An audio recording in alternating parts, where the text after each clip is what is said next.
also there was a potato family. There was a potato bug that got into potatoes, and they didn't have any potatoes, which was a big part of their diet. They ate a lot of fish and potatoes back then. So with the combination of those two things and hearing about the United States, they thought it would be better to come and try to better their lives over here.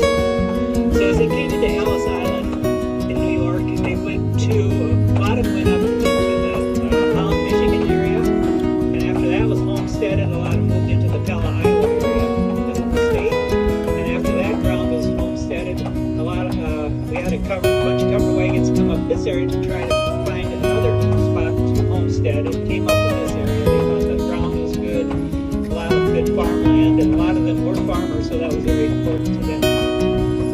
So they started to break this area up into parcels of land and homesteading. The original county seat was in Kellio, which is about 20 miles west of here. And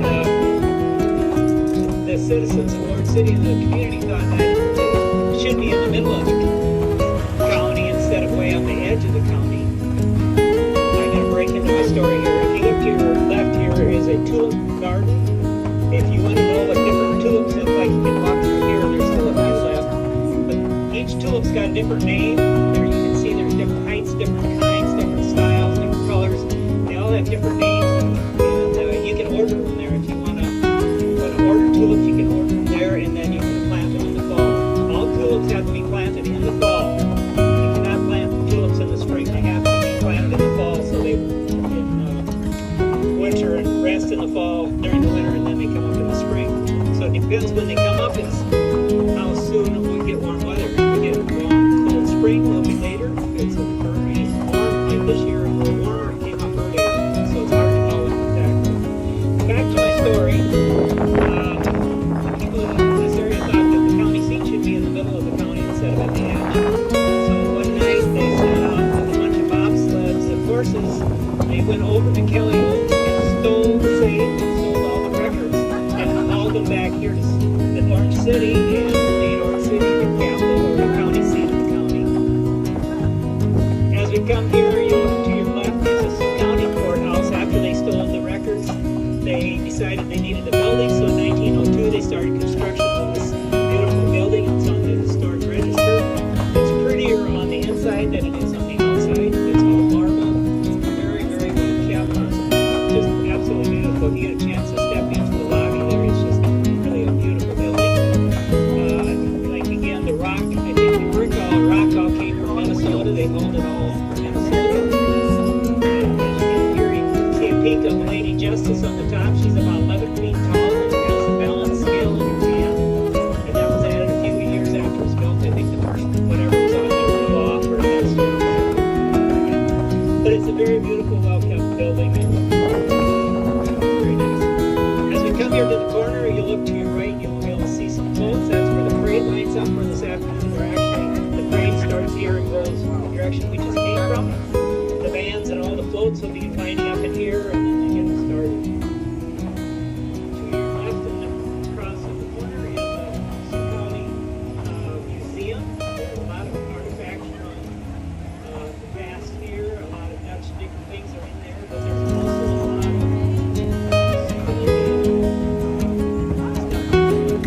students who are traveling in this area.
churches are very active. If you kind of look past the church, you'll see some.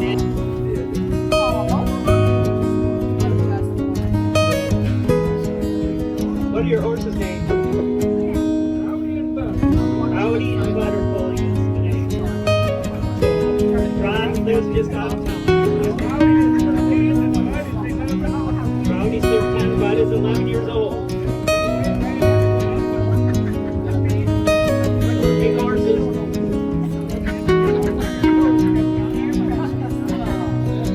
This morning we are sitting in a trolley that you would have seen in the Netherlands at the turn of the century.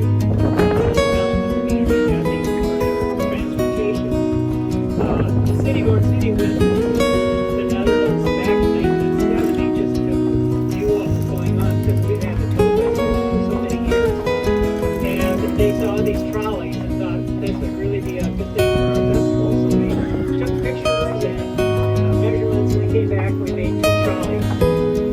Each trolley is named after one of the queens of the Netherlands.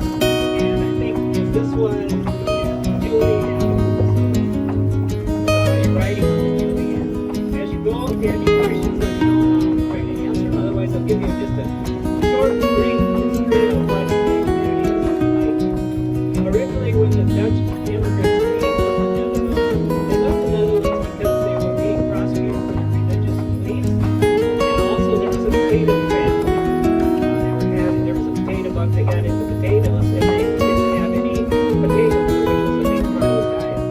They ate a lot of fish and potatoes back then. So, with the combination of those 2 things and hearing about the United States, they thought it would be better to come and try to better their lives every year. So, as they came into Ellis Island in New York, they went to a lot of them went up into the Holland, Michigan area. And after that was homesteaded, a lot moved into the Pella, Iowa area, into the state. And after that ground was homesteaded, a lot of had a bunch of covered wagons come up this area to try and find another spot to homestead and came up to this area. They thought the ground was good, a lot of good farmland, and a lot of them were farmers, so that was very important to them. So they started to break this area up into parcels of land and homesteading. The regional county seat was in Kellyoke, which is about 20 miles west of here. And the citizens of Warren City and the community thought that it should be in the middle of the colony instead of way on the edge of the colony. I'm going to break into my story here. If you look to your left here is a tulip garden. If you want to know what different tulips look like, you can walk through here. I'm just going to look to the left. But each tulip's got different names. There you can see there's different heights, different kinds, different styles, different colors. They all have different names. You can order them there if you want to order tulips. You can order them there, and then you can plant them in the fall. All tulips have to be planted in the fall. You cannot plant tulips in the spring. They have to be planted in the fall. So they butcher and rest in the fall during the winter, and then they come up in the spring. So it depends when they come up is how soon we get warm weather. If we get cold spring, we'll be later. It's early. Warm like this year, it was warmer and came up earlier. So it's hard to know when it's back to my story. People in this area thought that the county seat should be in the middle of the county instead of at the edge. So one night they set out with a bunch of bobsleds and horses. They went over to Kellyoke and stole all the records and hauled them back here to Orange City and made Orange City the capital or the county seat. As we come here, you look to your left, is the Sioux County Courthouse. After they stole the records, they decided they needed a building, so in 1902 they started construction of this beautiful building from the historic register. It's prettier on the inside than it is on the outside. It's marble, very, very well kept.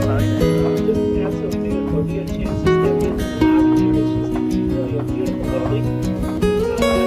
Again, the rock, I think the first rock all came from Minnesota. They hauled it all in from Minnesota. And you can see a peak of Lady Justice on the top. She's about 11 feet tall. She has a balance scale in her hand. And that was added a few years after it was built. I think the first, whatever, was up to the law for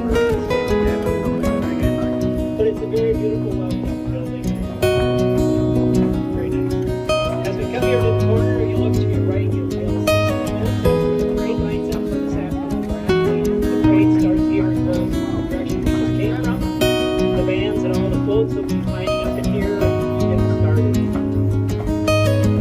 The yellow tulips in the back row were really, really beautiful. Now there's just a few red ones left, but you can get the idea of what they look like. Extending all the way from downtown all the way to Northwestern College, which is back in Florida.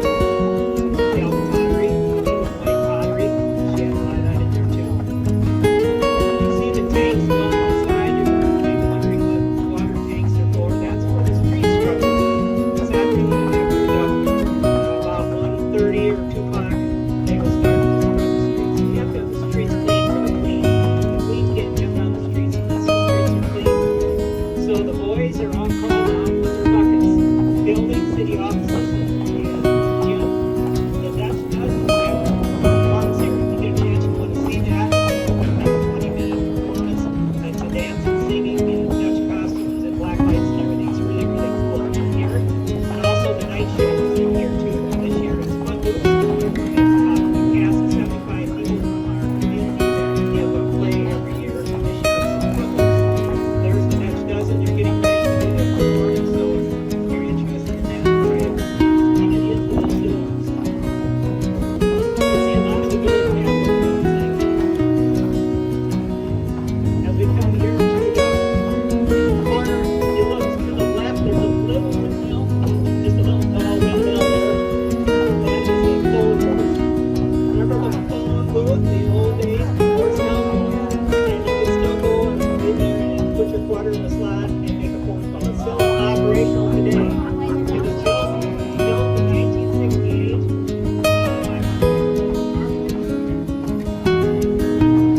And the corner here, they had a fire here about 10 years ago and it burned down this whole great big corner. It was an old wood structure and the city decided to build a nice new building with Dutch fronts on it. The bottom has businesses, the tops have like 5 condos above it, so the building above it. And again, you can see many of the different types of Dutch fronts. You can notice the town's very clean. Dutch fronts are very cleanliness. As we come up here to the left or your right, there's a Dutch meat market, Bolster's meat market. It's known for many miles around. People have come here to buy their meats, their cheeses. They sell a lot of different networks and different types of Dutch. If you walk by and look at them, they have a little description of what the windmill does.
ơn mọi người đã xem.